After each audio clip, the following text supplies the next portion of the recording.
The roach you just saw is the least of your problems. That roach you spotted running across your counter last night was not lost. It was scouting.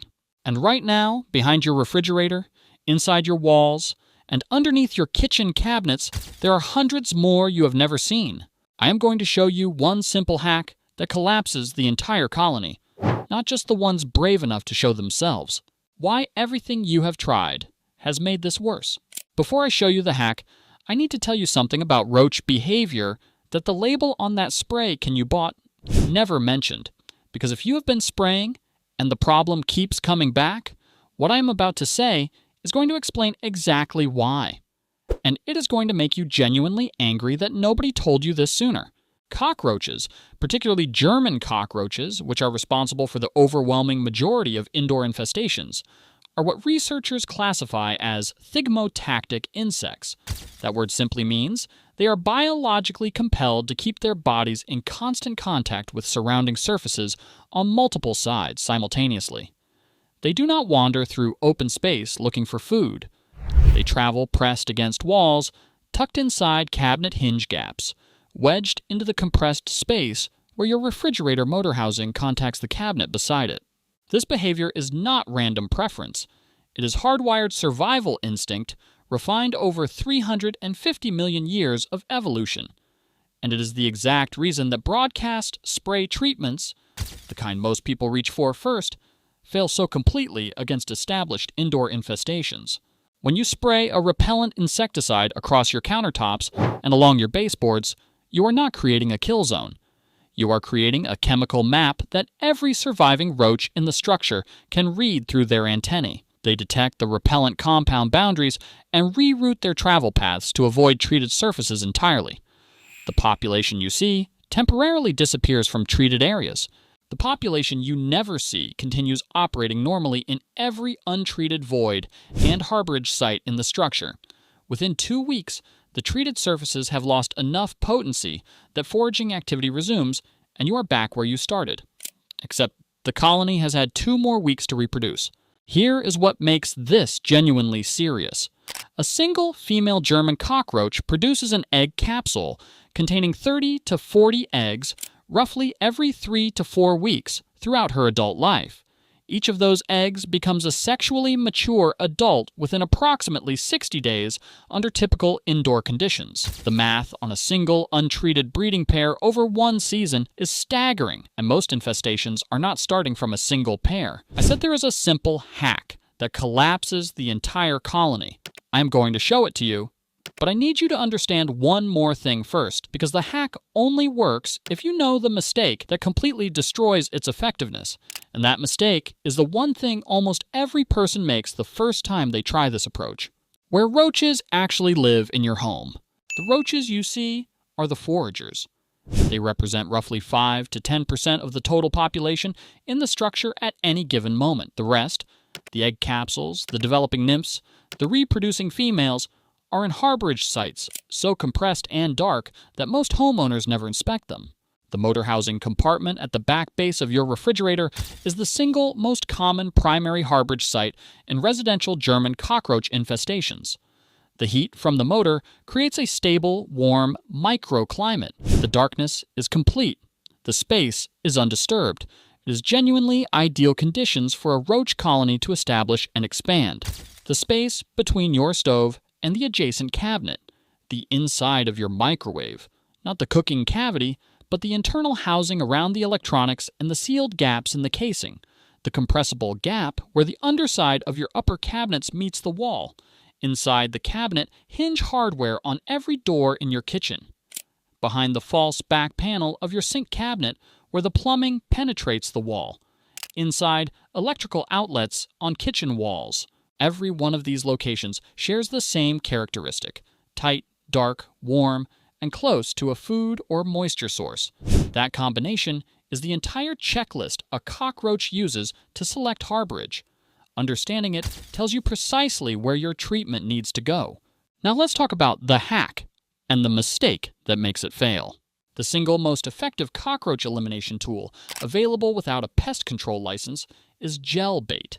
Specifically, a professional-grade gel bait containing either indoxacarb or fipronil as the active ingredient. The mechanism is elegant.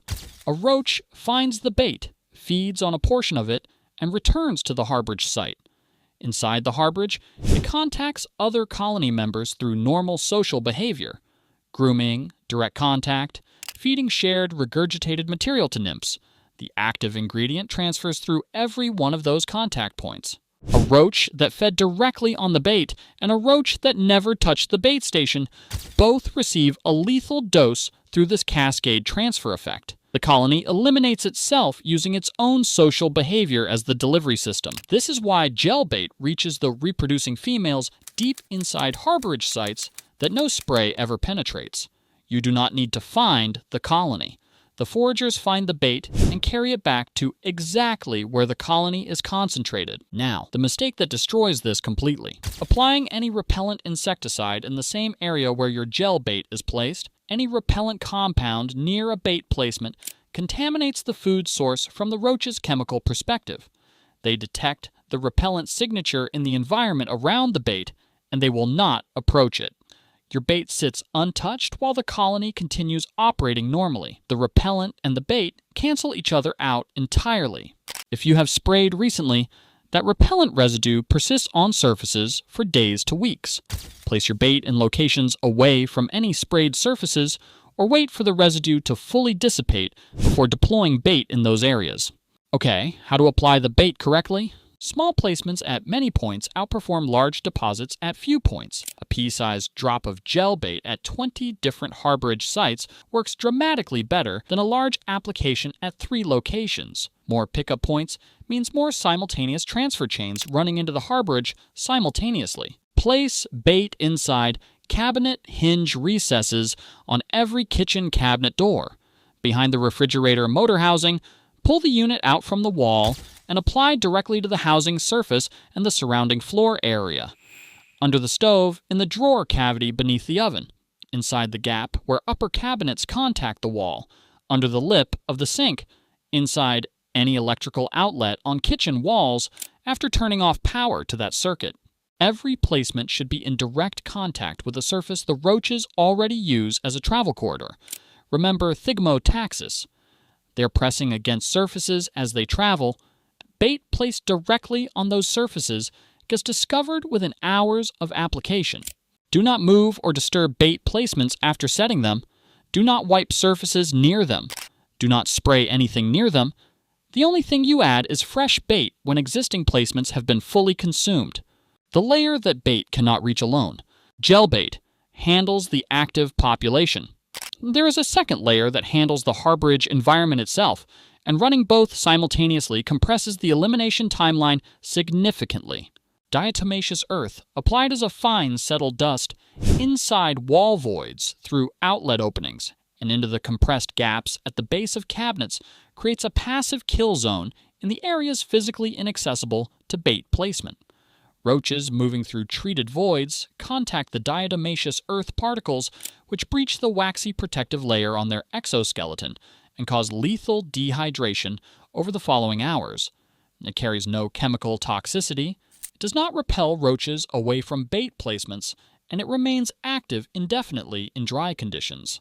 Apply it sparingly using a bellows duster, a visible coating of fine settled dust, not a heavy layer.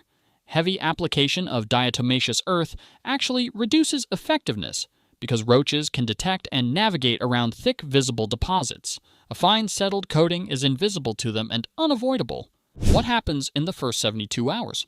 Here's a payoff I want to give you right now because this specific detail prevents people from abandoning a treatment that is actively working. In the first 1 to 2 days after bait deployment, visible roach activity will likely increase. You will see roaches you have not seen before moving during daylight hours. Your first instinct will be to spray. Do not spray. What you are seeing is a population under cascade stress from the transfer effect. Roaches that have received a sublethal dose of active ingredient through colony contact begin exhibiting disrupted behavior. They lose the preference for darkness. They become less coordinated. They move during hours they would not normally forage. This visible activity surge is direct evidence that the transfer chain is working and the active ingredient is moving through the colony population. It peaks around 48 to 72 hours and then drops sharply as colony mortality accelerates. The homeowners who see that surge and reach for a spray are the ones who reset their own treatment and then conclude the gel bait does not work. It was working, they stopped it. One thing left to address. If your infestation has been active for more than one season, or if you are dealing with a structure where the cockroach pressure is coming partly from neighboring units in a multifamily building, bait alone will not deliver permanent resolution. Roaches will migrate back into a treated unit from adjacent untreated spaces through shared wall voids and utility corridors indefinitely. In that specific scenario, the bait layer and the diatomaceous earth layer need to be supplemented with a non-repellent residual insecticide applied strictly as a crack and crevice treatment along shared wall penetrations and utility entry points. A non-repellent compound in those specific locations transfers to incoming roaches on contact without creating repellent boundaries that disrupt your bait placements in the rest of the kitchen. That combination, bait-driving colony collapse from the inside, diatomaceous earth covering harborage voids, non-repellent residual blocking migration corridors, is the complete system. It handles every pressure point simultaneously. Before you go, if roaches are not your only pest problem right now, the fire ant video I put out recently has something in it that directly connects to why roaches are so hard to fully eliminate. The parallel between the two problems is closer than most people realize, and understanding one genuinely sharpens your approach to the other. It is right here. God bless.